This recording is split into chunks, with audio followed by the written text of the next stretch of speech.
This is a new series about video games, but not just only about video games. Each year, around 13,000 to 15,000 games are produced.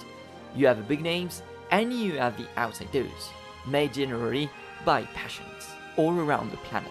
And that's the topic. Speaking about games made in places not very familiar with the media. And our first destination, surprisingly, is Italy. This is the stories, this is the games, this is...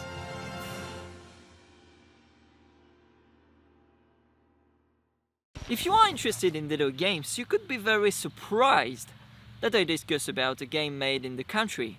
After all, they had Ubisoft in Milan, Koch Media is also present in the country, just examples about. But if you want to make an indie game, it's much more complicated than you think. The situation of the Italian indie video game industry is complex. On the one hand, we have excellent titles such as Mario Rabbids, Assetto Corsa and Vampire Survivors. However, the creator of the last title, for example, was very surprised by the success achieved.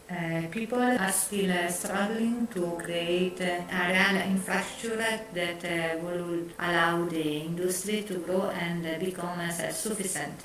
Moreover, the head from the state has turned out to be quite low overall, unlike other countries. Several initiatives were born.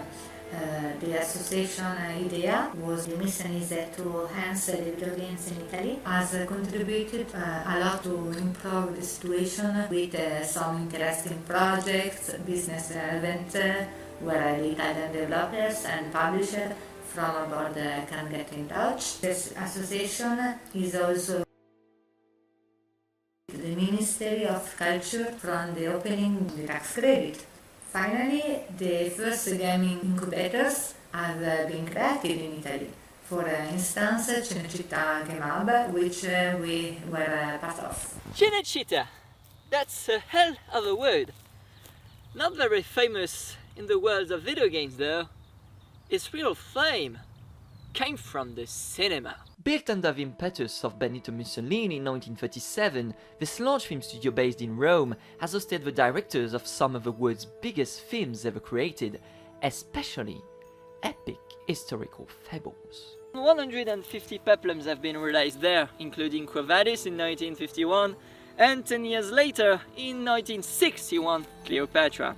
But it was also the favorite playground of, perhaps, one of the most iconic movie directors of all the time and his predicated genre, Sergio Leone. The Dollar Trilogy, Once Upon a Time in the West, almost all the greatest Western films have been produced in Cinecittà, giving it a second golden age. Unfortunately for Cinecittà, the 70s are marked by important financial problems. Movies continued to be directed there, notably by Federico Fellini, but the golden age of what we call the Hollywood Antibre is gone. In 1987, the government decided to privatize it, selling 80% stake. But it seems that nothing could end up the story. Not even through fires between 2001 and 2022. Today, all the remains of Cinecittà are immortalized in a museum and a game hub. Why I tell you everything about that? Because our game is related to the cinema. Movierooms is a game about managing a theater in all aspects. From the early days of cinema on the 90s until today, you need to take care of all your activities and be careful about all the things that can put your business in trouble, such as the war of your rival of different technologies. The game is made by the Matt Popkin studio team with people from different horizons. If we take the organization chart of a studio, Ariane Lona is the game producer and the founder of Mad Pumpkins, alongside Marie Legrand and Alexandre Gomez. But it's not her only job. The management of the studio and the Movierooms project, where I contribute by assisting in the creation of assets for the interface. However, being a smaller team, I try to cover the missing role and I take care of the relationship with customers and partners. Marie is also the game director and one of the developers of the game, while Alexandre is video maker. What I do with Movierooms is mainly game design, but I also develop some of the annex features. I also do some translations for our communications, both with you and with our international partners. Daniele Franceschini is the lead developer of the project. Chiara Orsi and Riccardo Rossi from 21 Avenue manage the hard part. Riccardo is illustrator and 2D artist, while Chiara is 3D artist and designer. Da casa in remoto, ho il mio studio a casa e utilizzo prettamente Photoshop per illustrare, quindi il disegno nasce su carta ma poi si sviluppa in digitale. Quello che ho realizzato, le illustrazioni dei poster e dei frame dei film che vengono proiettati all'interno delle sale del videogioco. My skills spans a wide spectrum, from graphic design to 3D game art.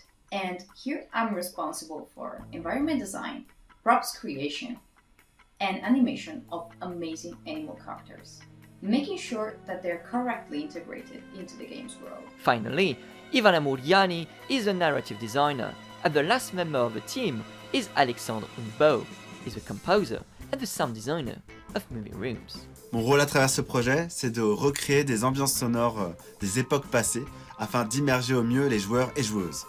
Niveau style, j'y aborde plusieurs styles musicaux, que ce soit du ragtime, du jazz manouche, du rock et bien d'autres. Split between France and Italy, all the members work remotely. We have always worked remotely at Mad Pumpkins, firstly because we do not live in the same cities. It was really important for us to have something that was flexible both in terms of hours and in terms of workflow. We use tools like Google, Miro, Notion, things that allow for asynchronous workflows and less dependency, so we can work at different times, different paces. It does require more self-discipline and a different approach to management, but overall people are happy to work at Mad Pumpkins, and I think it has a real impact on the quality and the efficiency of the works that we produce.